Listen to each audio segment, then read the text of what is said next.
નમસ્કાર મિત્રો, કેમ છો? આશા રાખું છું કે તમે બધા સહકુશળ છો. હું પણ સહકુશળ છું. શું તમને વારંવાર ગુસ્સો આવે છે? તો આ વિડીયો તમારા માટે છે.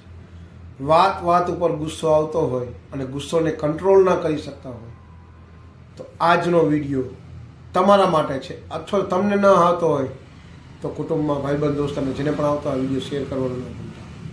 તો ચાલો મોડું ન કરતા આજનો વિડીયો શરૂ કરીએ છીએ. એની પહેલાં કહેવા માંગીશ કે ચેનલ પર નવા હો તો સબસ્ક્રાઈબ કરી લેજો. વિડીયો જો પસંદ આવે તો લાઈક કરી દેજો. ભાઈબંધ દોસ્તાર ફેમિલી મેમ્બર સાથે વિડીયો શેર કરવાનું બિલકુલ ન ભૂલતા. ચાલો મોડું ન કરતા આજનો વિડીયો શરૂ કરીએ છીએ. એક ગામમાં સૂરજ નામનો વ્યક્તિ હતો. એ વ્યક્તિને વાત ઉપર બહુ ગુસ્સો આવે. એક દિવસ એના ખેતરમાં એ કામ કરતો હતો અને બાજુના ખેતરવાળો છોકરો આવી અને એના ખેતરમાં ધૂળ નાખતો હતો. આ જોઈ સૂરજને બહુ જ ગુસ્સો આવ્યો અને એ છોકરાને જોરથી રાડ પાડી. એટલી બધી જોરથી રાડ પાડી કે ખેતરમાં બધા જ પક્ષીઓ પણ ઉડી ગયા અને છોકરાને ગુસ્સે થઈ ખીજાવા લાગ્યો. બહુ જ ગુસ્સો આવતો હતો. થોડી વાર પછી સૂરજ ઘરે જતો રહ્યો અને મગજ પકડીને બેસવા માંડ્યો. એની પત્ની આવીને પાણી દીધું. શું આજે પણ કંઈ થયું? એણે ખેતરમાં જે પણ બન્યું હતું એ સંભળાવ્યું. શું કરવું કે ગુસ્સો કંટ્રોલ જ નથી થતો. કે એની પત્નીએ એક સલાહ આપી કે આપણા ગામમાં એક સંત આવ્યા છે, તમે એમની પાસે જાઓ. સંતને પાસે જઈને હું શું કરું? ગુસ્સો જ કંટ્રોલ નથી થતો. પત્નીએ ઘણા સમજાવ્યા. સૂરજ કહે છે કાંઈ વાંધો નહીં, તું કહેશ તો એકવાર આંટો તો મારી આવ. સૂરજ ઊભો થઈ અને સંત પાસે જાય છે.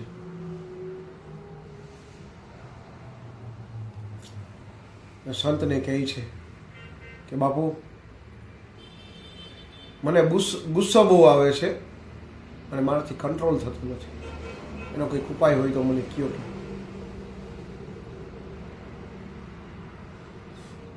સંત કે કાંઈ વાંધો નહીં, ઘરેથી 2 તપેલા લેતો આવો. કે સૂરજ ફટાફટ ઘરે ગયો અને 2 તપેલા લઈ આવ્યો. પાછો સંત પાસે ગયો. સંત સૂરજને કહે છે બંનેમાં પાણી ભરી દો. 2 તપેલામાં પાણી ભરી દે છે. પછી સંત કહે છે કે એક તપેલું મારે નાહવું છે, ગરમ પાણી મૂકો. એક પાણી ચૂલા ઉપર મૂકીને ગરમ થવા દીધું. થોડી વારમાં પાણી ઉકળવા માંડ્યું.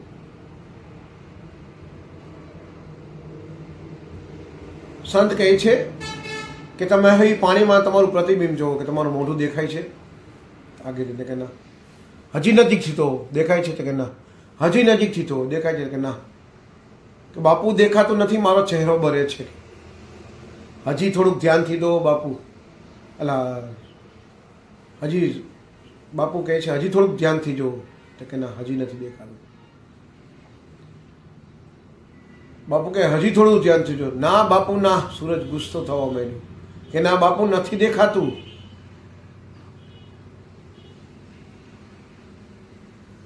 બાપુ પછી સૂરજને બેસાડે છે.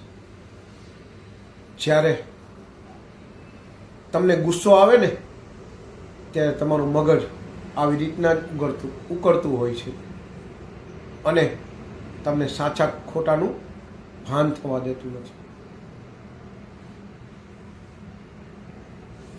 એટલે ગુસ્સો કંટ્રોલ કરવો. કે પણ બાપુ ગુસ્સો કંટ્રોલ જ નથી થતો. કે એમ કે હા, ગુસ્સો જે કંટ્રોલ કરવો છે એ તો તમને તમારી આગળ શીખવા આવ્યો છું. કેવું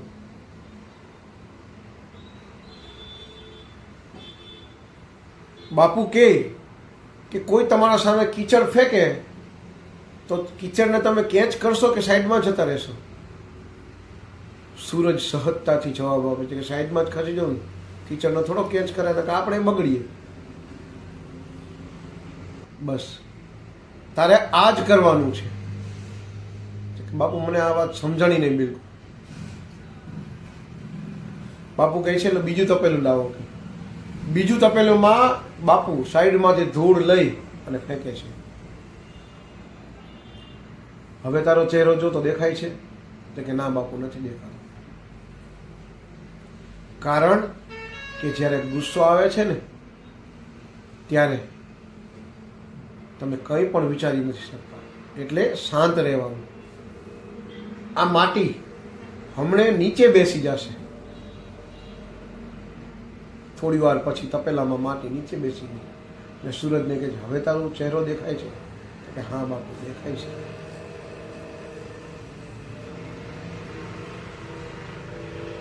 બાપુ કહે છે બસ હવે તારે આટલું જ કરવાનું છે કે કોઈ પણ તારી સામે ગુસ્સે થાય, તને ગુસ્સો લાવરાવાનો પ્રયત્ન કરે તો તારે ઇગ્નોર કરવાના છે. તારે એવું માનવા જોઈએ કે કોઈ તમારા તરફ કીચડ ફેંકે છે અને એ કીચડને તારે કેચ નથી કરવાનું, તારે સાઈડમાંથી નીકળી જવાનું છે. સૂરજ સહજતાથી બધી વાત સમજી ગયો હતો અને આ પછી ગામ લોકો ઘણીવાર સૂરજને ગુસ્સો અપાવવાની પ્રયત્નો કરતા હતા, પણ સૂરજ ગુસ્સે થતો નહોતો અને સૂરજ શાંત રહેતો હતો. ધીમે ધીમે સૂરજનો ગુસ્સો બિલકુલ શાંત થઈ ગયો. આ વિડીયો જો તમને ગમ્યો હોય અને તમારી આસપાસ પણ આવો કોઈ વ્યક્તિ હોય જેને ઘડીભરમાં ગુસ્સો આવી જતો તો એના વિડીયો શેર જરૂર કરજો.